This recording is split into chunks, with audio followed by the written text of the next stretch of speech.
morning, campers. Well, there's a rainbow to our left. You guys can't see it, but it's there. You just have to trust me. Alright. We are rolling. We spent an entire day here. So, of course, no video yesterday because we did literal nothing. Ahead, turn left on ramp to I-5 north. So it's not been a great week as far as mileage goes because of days like that. We had one of those in Henderson, as well as a partial one of those in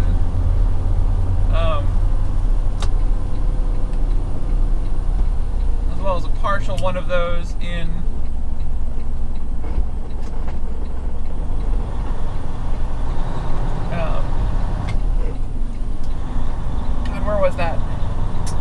Sacramento. 0.2 miles ahead, merge left on I-5 north.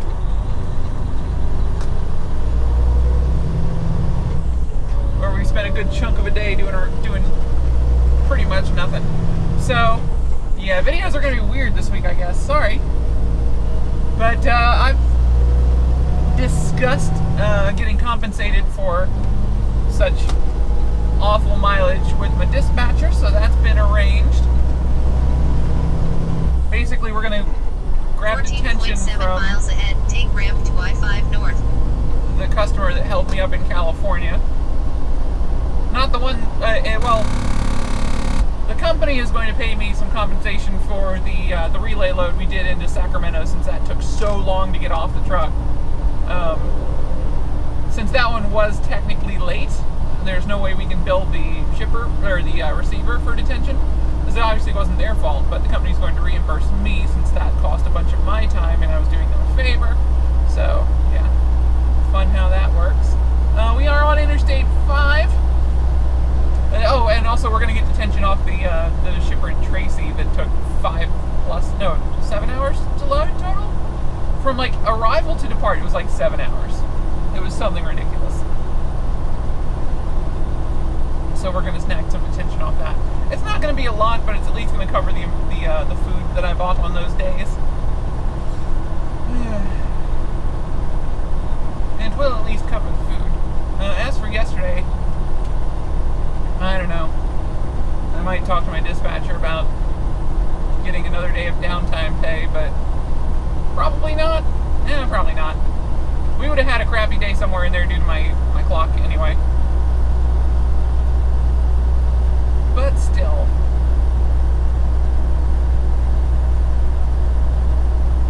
I will not hesitate to ask for detention on this load. We got a 600 miler to do. We're going to either do it all in one sitting right now, or it's going to be split halfway there, and then we're coming pretty much right back. We're going to Salem, which is just south of here. So we're doing a 300-mile run to pick up cargo, and then 300 miles back. So that should be fun. Keep your eyes peeled on all of the footage that we get in the valley on I-84, because I think Josh is around here somewhere, and we might pass them today. That'd be funny. We should probably call him and let him know.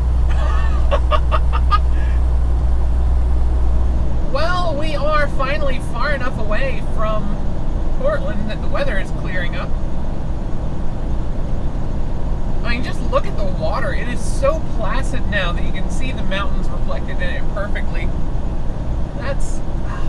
I love this drive. This is, I've said it before and I'll say it again, this is without a doubt the most beautiful stretch of highway in the United States that I've ever driven.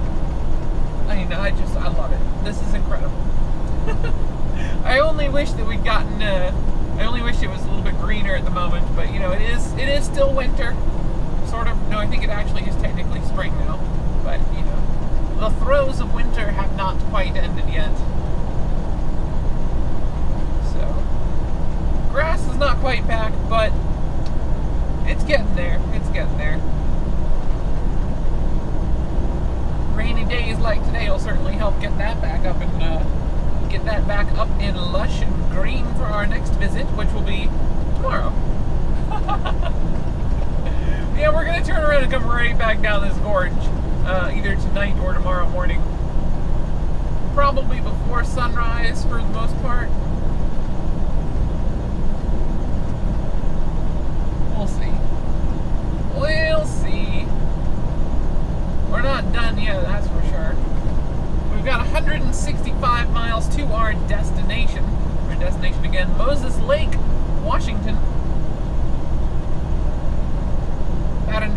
over from the Washington border, and then we'll continue on from there. We start hitting the local highways once we're into Washington, so that will be fun. That will be fun.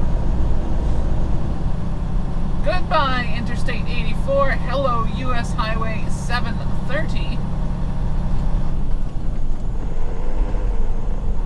16.2 miles ahead, turn left on ramp to I-82 West. Alright.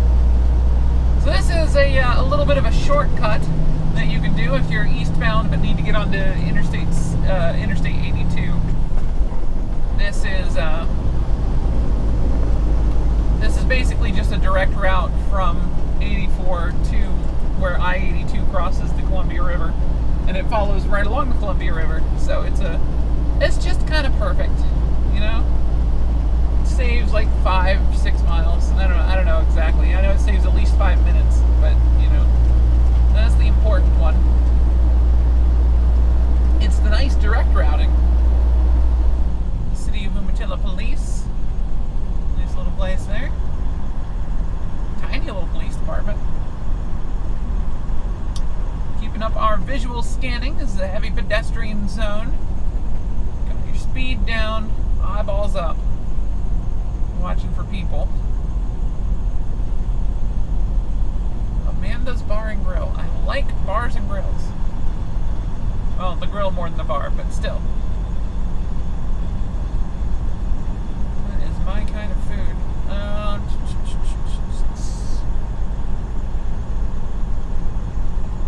Local pharmacy, local market,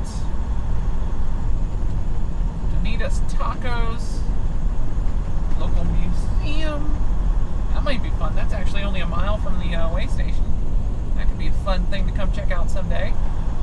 Broiled hamburgers.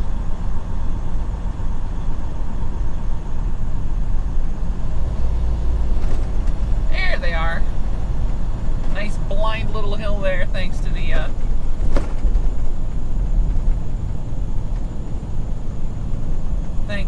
bridge. Alright, so this is the truck stop I usually go to. 0.3 miles ahead, turn left on ramp to I-82 West.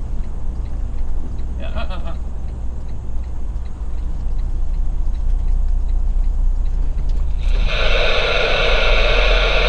miles ahead, turn right on Jones Scott Road.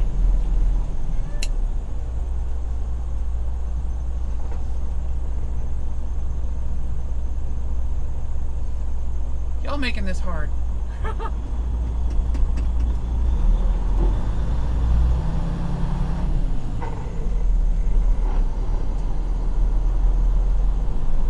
0.2 miles ahead, turn right on Umatilla River Road.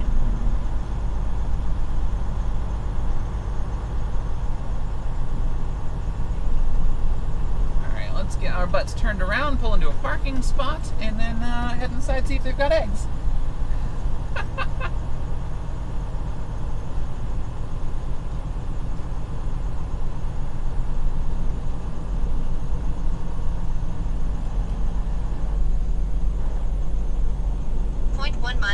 Turn right on US 730 East. 0.4 miles ahead, turn left on ramp to I-82 West.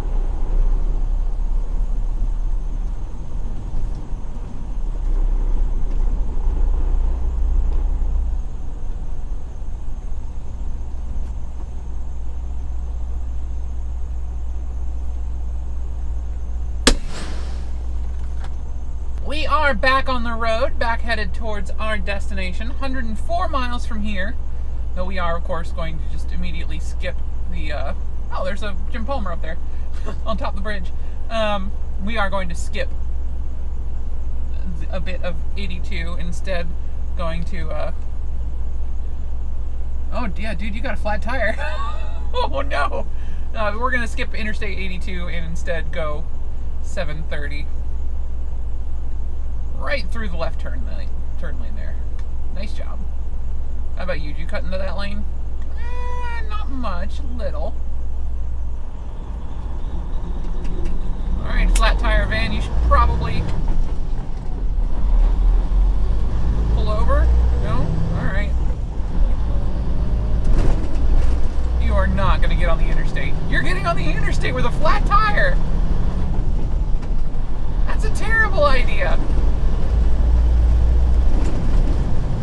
good luck to you.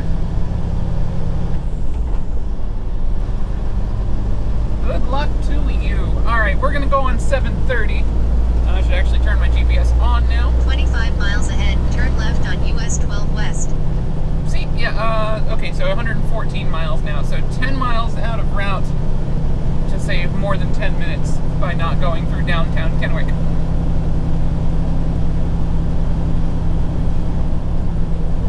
At least that's generally my experience. In my experience, this is the faster route. So, this is the route we will take.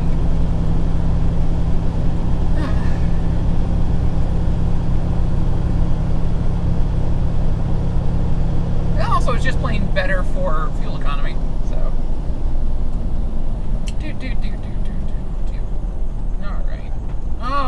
all right. Fine. I'll stop here if you insist.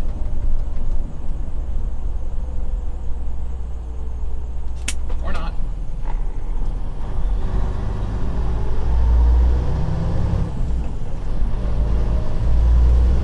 Alrighty, we made it safely on to 395 North. That was pretty uneventful. We got pulled into the way station, and there's something weird happening today. I passed 2 open Oregon way stations, and both of them, because I have a pre-pass in the truck, which in every state except Oregon, Washington, and Idaho, the pre-pass can give you a bypass signal for certain scales. In the state of Oregon, it's not supposed to work. But normally, with the state of Oregon, I pass an open scale, and it'll always say to go in on the pre-pass as well. It's kind of a nifty thing. It's just like a little reminder that the scale is there and you need to go in. But today, for some reason, I passed 2 open Oregon scales, and both gave me bypass signals, which is odd, to say the least. And I know Oregon scales use photo bypass enforcement, so we're not even going to risk it. I just went into both of them because my pre-pass isn't even supposed to be able to give me a bypass signal in this state, or at least in Oregon. We're not in Oregon anymore. We're in Washington now. Welcome to Washington.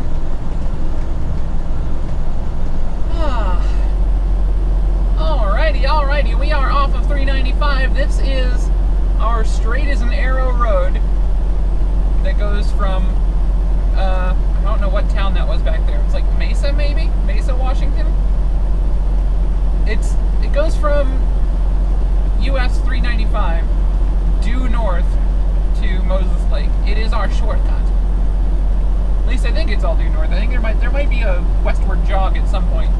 But for the most part, it's just a road just like this. It's just up and down, directly straight line through a whole bunch of agricultural areas. So it's a pretty cool little road. I've done it before in the opposite direction, and it's been a real long time, but you know, this is still great. This is the road we use to get down to Warden, Washington, when we pick up French fries at the cold storage place there. Done that run a few times. We're not going to Warden this time, unfortunately. We are going to Moses Lake up on I-90. Picking up ourselves something at the Americold instead.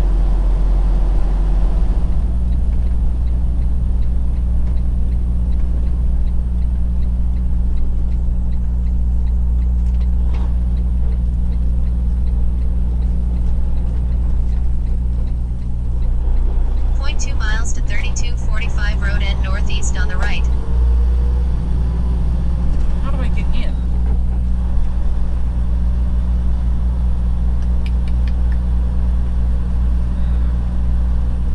How do I get into the Americold? That looks like an entrance sign there.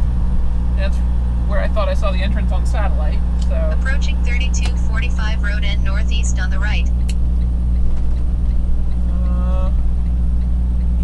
Yes, but let's go nice and wide here because I don't want to end up in that ditch.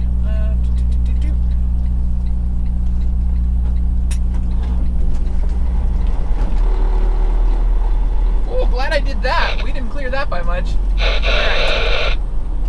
Let's turn you off because clearly no one's using you.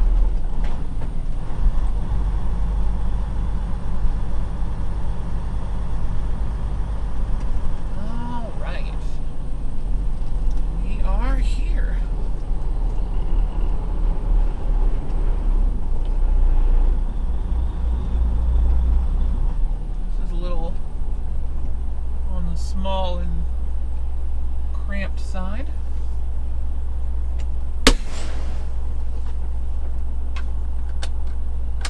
Huh. Actually, the docks look pretty easy, to be entirely honest. Just hopefully we don't get 10 or 11, because then we have to figure out a way to squeeze past around this fire extinguisher. Hydrant. We're loaded. We're loaded. And we are legal by less than 60 pounds, but we're legal.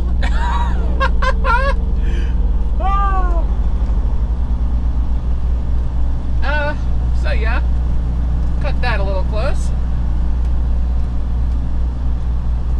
Hi there, where are you going? You're going turn right on Kidlison Road, then turn left.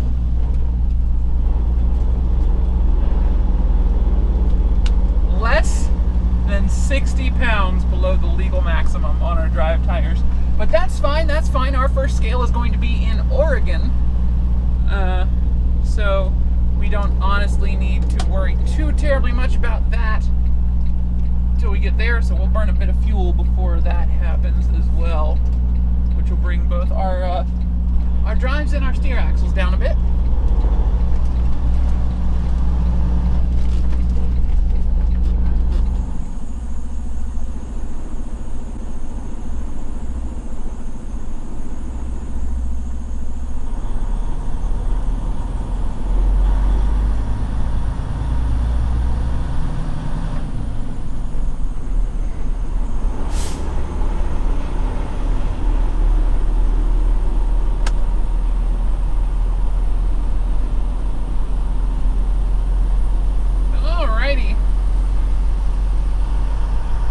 Ourselves a parking spot and call it a night.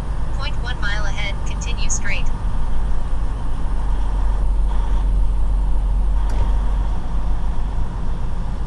We are certainly not the first people to be parking here today. Look how many trucks there are in the weigh station this evening. I hope they aren't all shut down. That'd be sad. Very sad.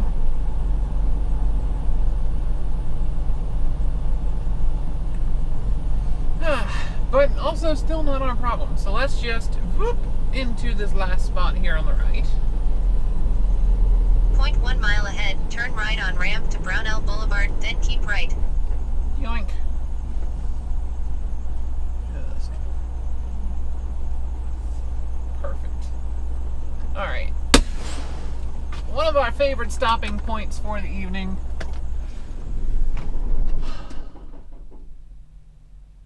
Silence. Alright. We're done. Change. Sleeper berth. Okay. It is 9 p.m., so we'll be starting tomorrow morning, 5 a.m. We're due to deliver at 10. We have 227 miles to do. All right. That's doable. That's doable. Oh, we lose 15 minutes to pre-tripping. So we won't really get started until like 5:20, because it's already 5 after 9. So about 5:20 a.m. we can roll out of here. We'll make it work. We'll make it work. Anyway, thank you guys so much for watching. My name is Eliodare, AzarAngel17 on Twitch, Xbox Live, and Steam. Drop in, say hi. Let me know if you enjoy the videos by clicking like or subscribe. And you can also leave comments below the videos. I do read them all. And come say hi on Twitter, at Eliodare, no apostrophe in the username. Anyway, thank you guys so much for watching. Have a great day. Also, for those of you keeping track at home, that truck stop across the street, in the very rightmost part of the frame, possibly not in frame, I'm not sure. That's the truck stop we stopped at for my 30 today. Full circle. Full circle.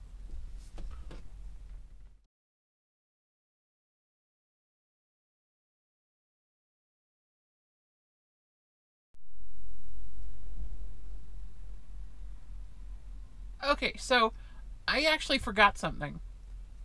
You remember earlier when I said, hey, it's been weird all day, my pre-pass has been going off for the Oregon way stations, like I'm supposed to be bypassing them? Yeah, it turns out about a month ago, pre-pass started working in Oregon. And I guess someone at the Wilson offices got our pre-passes authorized for the Oregon green light system. So, hey, our pre-passes work in Oregon now. I just bypassed a way station for the first time ever, a little bit, like 15 miles ago. There's 2 way stations on this road. It's super annoying. There's the port of entry here in Umatilla, but also if you're coming in on 730, there's one further east as well. So, that's going to save us a heck of a lot of time in the state of Portland now. Or the state of Oregon. So that'll be kind of neat. No more automatic way at all of the different Oregon ports of entry. So, yeah, we might actually get the bypass here now. That's pretty darn cool. That's pretty darn cool.